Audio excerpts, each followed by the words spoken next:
Good morning students.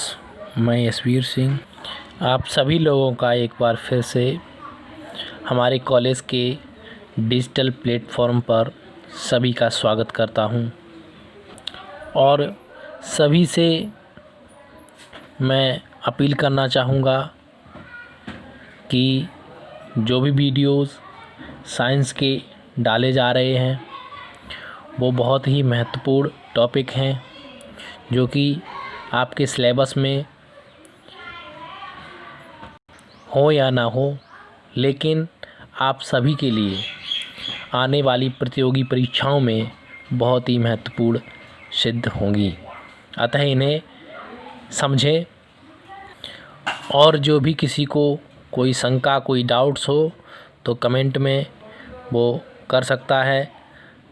जो भी videos यहाँ से डाले जा रहे हैं उनके नोट्स बनाएं और घर पर रहकर लगातार अध्ययन कार्य अपना जारी रखें। तो आज के टॉपिक की हम बात करेंगे। आज का टॉपिक हमारा है गुप्त ऊष्मा लेटेंट हीट। तो आइए जानते हैं गुप्त ऊष्मा है क्या। देखिए, जब जो है किसी ठोस पदार्थ को हम गर्म करते हैं, किसी ठोस पदार्थ, मान लीजिए हमने बर्फ़ को क्या किया, उसे हमने गर्म किया। तो जब बर्फ़ को हमने गर्म किया तो क्या हुआ, तो लगातार उसका जो टेम्परेचर है, जो ताप है, वो बढ़ने लगता है और एक विशेष ताप पर पहुंचने पर टेम्परेचर कैसा हो जाता है, वो स्थिर हो जाता है। और फिर स्थिर होने के बाद क्या होता है, जो आपका ठोस है, जो पदार्थ ठोस है, वो कैसा हुआ, गलना शुरू कर देता है। ये बर्फ़ जो थी आपकी वो गलना शुरू कर देगी और वो किस में परिवर्तित होने लगेगी, तरल लिक्विड फॉर्म में, द्रव अवस्था में बदलने लगेगी।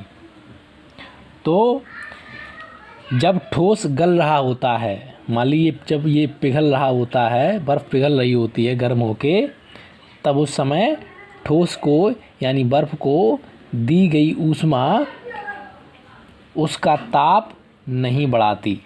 हम जो लगातार जो ताप बढ़ा रहे हैं, गर्म कर रहे हैं, तो उस समय इसका ताप जो बढ़ना होगा वो बंद हो जाएगा और जो एनर्जी है, जो ताप है, जो ऊष्मा है, वो किस में, वो अपनी जो है इसको गलाने में ही लगाएगी। टेम्परेचर बढ़ने की बजाय इसको, इसका जो ठोस अवस्था से लिक्विड अवस्था में बदलने में वो कार्य करेगी। अर्थात उसकी अवस्था परिवर्तन करने में ही व्यय होती है उसकी ऊष्मा। इस ऊष्मा को ही हम क्या कहते हैं, गुप्त ऊष्मा कहते हैं। अब मान लीजिए किसी द्रव को हम गर्म कर रहे हैं, किसी द्रव को हम गर्म कर रहे हैं। द्रव मान लीजिए यहाँ पर जल है आपका और इसे हम गर्म कर रहे हैं, तो इससे क्या होगा, लगातार इसका टेम्परेचर बढ़ता जाएगा। फिर एक स्थिति कैसी आएगी कि जब इसका टेम्परेचर बढ़ना बंद हो जाएगा और ये उबलने लगेगा, खौलने लगेगा और ये वाष्प के रूप में बनकर ऊपर की ओर उड़ने लगेगी गैस। तो ये क्या यहाँ पर है, यहाँ पर भी गुप्त ऊष्मा, कौन सी ऊष्मा है कि टेम्परेचर तो इसका उतना ही कांस्टेंट हो गया और लेकिन और जो हमें और जो लगातार ताप दिया जा रहा है, लगातार ऊष्मा दी जा रही है, वो क्या कर रही है, वो इसकी अवस्था को परिवर्तित कर रही है। वो टेम्परेचर ना बढ़ाकर उसकी अवस्था को बदलने का काम कर रही है। तो यही टेम्परेचर क्या कहलाता है, गुप्त ऊष्मा कहलाती है। अब यहाँ पर दो प्रकार की अवस्था परिवर्तन होने के कारण गुप्त ऊष्मा भी दो प्रकार की होती है।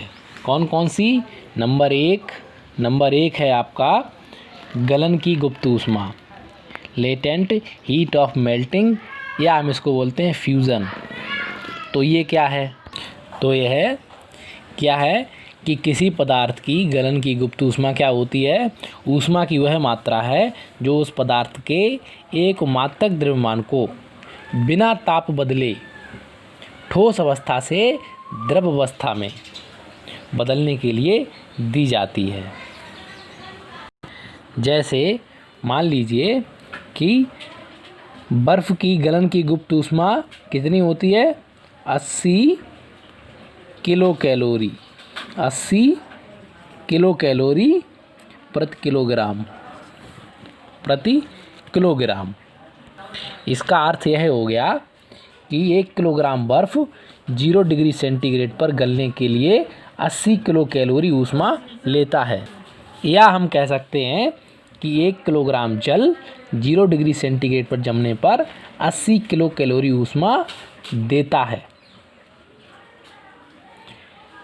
अच्छा, एसआई पद्धति में गुप्त ऊष्मा को किसमें नापते हैं? को जूल प्रति किलोग्राम में व्यक्त करते हैं। तो इस प्रकार 80 किलो कैलोरी प्रति किलोग्राम बराबर कितना हो गया? 4.186 इंटू 10⁻³ इंटू 80 जूल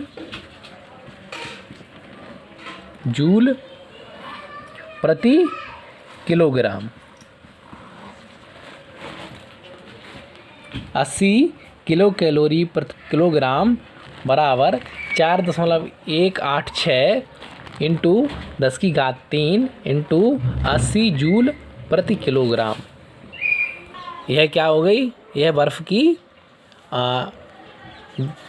गुप्त ऊष्मा हो गई। अब हम बात करेंगे वाष्पन की गुप्त ऊष्मा या लेटेंट हीट ऑफ वेपोराइजेशन। तो वाष्पन की गुप्त ऊष्मा क्या है? किसी पदार्थ की वाष्पन की गुप्त ऊष्मा वह मात्रा है जो उस पदार्थ के एक मात्रक द्रव्यमान को बिना ताप बदले द्रव अवस्था से वाष्प अवस्था में क्या कर दे? परिवर्तित कर दे, उसे बदल दे। और ये जो बदलने वाली ऊष्मा है, इसी को ही हम गुप्त ऊष्मा कहेंगे, वाष्पन की गुप्त ऊष्मा। मान के चलिए कि जल के वाष्पन की गुप्त ऊष्मा कितनी होती है? 100 डिग्री सेंटीग्रेड। 100 डिग्री सेंटीग्रेड पर कितनी? 539 किलो कैलोरी प्रति किलोग्राम। 539 किलो कैलोरी प्रति किलोग्राम। क्या होगा इसका मतलब? इसका मतलब यह हुआ कि 1 किलोग्राम जल 100 डिग्री सेंटीग्रेड पर भाप बनने के लिए 539 किलो कैलोरी ऊष्मा लेता है। कितनी ऊष्मा लेता है? 1 किलोग्राम 539 किलो कैलोरी ऊष्मा लेता है 100 डिग्री टेम्परेचर पर भाप बनने के लिए। अथवा हम इसे कह सकते हैं कि 1 किलोग्राम भाप 100 डिग्री सेंटीग्रेड पर द्रवित होने में 539 किलो कैलोरी ऊष्मा देती है। या यहाँ पर सीधा सा मतलब यह है कि अगर वो द्रव अवस्था से वाष्प अवस्था में परिवर्तित होता है तो इसके लिए 539 किलो कैलोरी ऊष्मा की आवश्यकता पड़ती है। कितने? 100 डिग्री टेम्परेचर होने के बाद।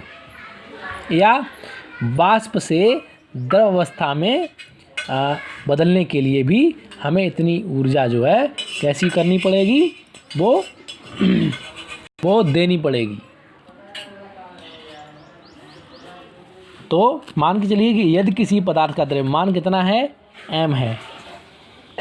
m है और गुप्त ऊष्मा कितनी है? L। द्रव्यमान m है, गुप्त ऊष्मा L है और उस पदार्थ द्वारा एक निश्चित ताप पर अवस्था परिवर्तन में ली गई अथवा दी गई ऊष्मा कितनी हो जाएगी? Q is equal to M into L। गुप्त ऊष्मा जो है, या हम इसे कह सकते हैं गुप्त ऊष्मा बराबर जो हमारी कुल ऊष्मा है वटे द्रव्यमान। तो यह भी हमारी गुप्त ऊष्मा निकल कर आ जाती है। अब यहाँ पर हम दो महत्वपूर्ण सूत्र भी देख लेते हैं। कौन कौन से? एक बर्फ़ की गुप्त ऊष्मा का सूत्र और दूसरा है भाप की गुप्त ऊष्मा ज्ञात करने का सूत्र। तो गुप्त ऊष्मा, क्योंकि आप जानते हैं इसे हम L से प्रदर्शित करते हैं। गुप्त ऊष्मा इसे हम L से व्यक्त करते हैं। तो L बराबर यहाँ पर M1S plus M2 minus M1 into T1 minus T2 upon M3 minus M2 और माइनस T2 कैलोरी प्रति ग्राम। यह इसका सूत्र हो गया। L बराबर M1S plus M2 minus M1 into T1 minus T2 upon M3 minus M2 minus T2 bracket 1 calorie प्रति ग्राम। अब यहाँ पर हम बात कर लेते हैं भाप की गुप्त ऊष्मा। तो इसके लिए जो सूत्र है वह है L equal to M1S into M2 minus M1 plus T2 minus T1 minus M3 minus M2 into 100 minus T2 upon M3 minus M2 calorie प्रति ग्राम। यहाँ पर यह देखने वाली बात है कि M1 है विडोलक सहित कैलोरी मापी का द्रव्यमान, M2 कैलोरी मापी सहित पानी का द्रव्यमान, T1 बराबर पानी का प्रारंभिक ताप, T2 पानी डालने के बाद पानी का ताप, M3 कैलोरी मापी के बिना पानी का द्रव्यमान और S यहाँ पर पदार्थ की विशिष्ट ऊष्मा से है। तो आज के वीडियो में इतना ही, फिर मिलते हैं नई वीडियो के साथ। नमस्कार।